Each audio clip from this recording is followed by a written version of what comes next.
రతనాల సీమ చేసే బాధ్యత నాదని మరొక్కసారి హామీ ఇస్తున్నా. ఈ విధంగా చేస్తాను కూడా చెప్తాను. ఇంకో పక్క రాయలసీమలో సాగునీటి ప్రాజెక్టులకు ప్రాధాన్యత ఇచ్చాం. రాష్ట్రం మొత్తం ఇన్ఫ్రాస్ట్రక్చర్ రిఫార్మ్స్ తీసుకొచ్చాం. రోడ్ల మీద, ఎయిర్పోర్ట్ల మీద, రైల్వేలు కానీ ఒకప్పుడు కరెంటు లేని పరిస్థితి నుంచి ఇప్పుడు మీ ఇంటి మీదనే రూఫ్ టాప్ పవర్ తయారు చేసే పరిస్థితికి వచ్చాం, సోలార్ తయారు చేసే పరిస్థితికి వచ్చామంటే అందులో కూడా మనమే అగ్రస్థానంలో ఉన్నాం. ఇప్పుడే అడిగారు మిత్రులు, 30 సంవత్సరాల్లో నాకు ఒక తృప్తి, సంపద సృష్టించడం చేతనైతే సంక్షేమ కార్యక్రమాలు ఇస్తాం. గడిచిన ప్రభుత్వం 5 ఏళ్లలో అప్పులు తీసుకొచ్చి మొత్తం సంక్షేమం అని ప్రజల్ని మోసం చేసే పరిస్థితికి వచ్చారు. నేను అడుగుతున్నా మిమ్మల్ని అందరినీ ఒకే విషయం, ఏ కుటుంబం అయినా అప్పులు చేసి బాగుపడ్డారా? మీరే చెప్పమంటున్నాను. బాగుపడ్డారా తల్లి అని అడుగుతున్నా మిమ్మల్ని.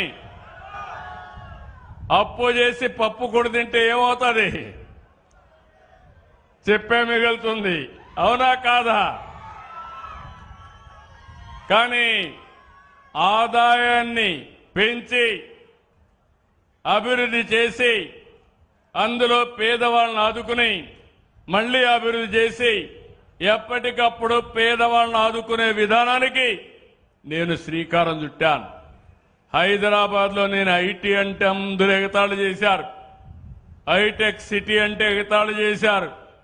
ఈరోజు మీరు చూస్తే నేను ప్రారంభించిన ఐటీ ప్రపంచంలోనే తెలుగు వారు ఎక్కడున్నా హైయెస్ట్ పర్ క్యాపిటల్ ఇన్కమ్ తెస్తున్నారంటే అది నాకు ఆనందం. ఒకే ఒక నిర్ణయం, ఆ రోజు మీ అందరి ఇంటింటికి ఒక ఐటీ ప్రొఫెషనల్ కావాలని చెప్పాను, చదివించమన్నాను. పిల్లలకు డబ్బులు కాదు కావాల్సింది, సంస్కారాన్ని ఇవ్వండి, చదువునిప్పించండి. మీ పిల్లలు వందల వేల కోట్ల రూపాయలు సంపాదిస్తారని చెప్పాను.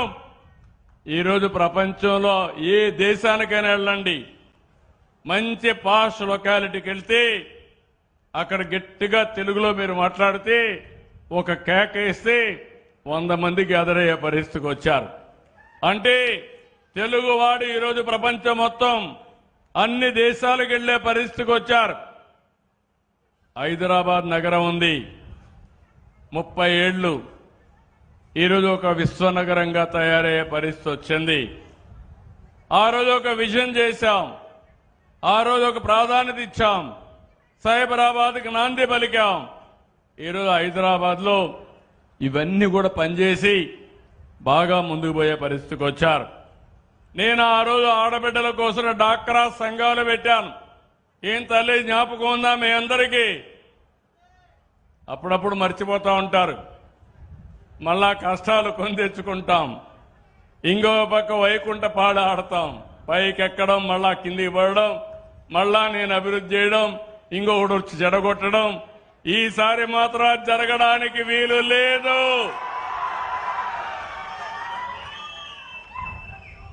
అదే మరి అప్పట్లోనే వెలుగు తీసుకొచ్చాను, పేదరిక నిర్మూలన కోసం వెలుగు తీసుకొచ్చాను.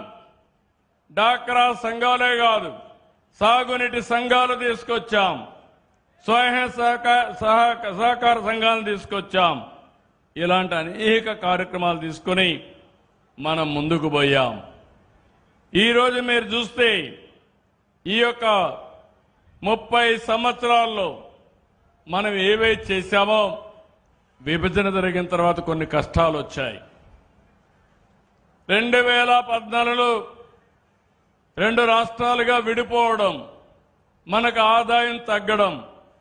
మళ్లీ నేను ఆలోచించాను, నన్ను మీరు నమ్ముకున్నారు, పార్టీని మీరు నమ్ముకున్నారు, ఇన్ని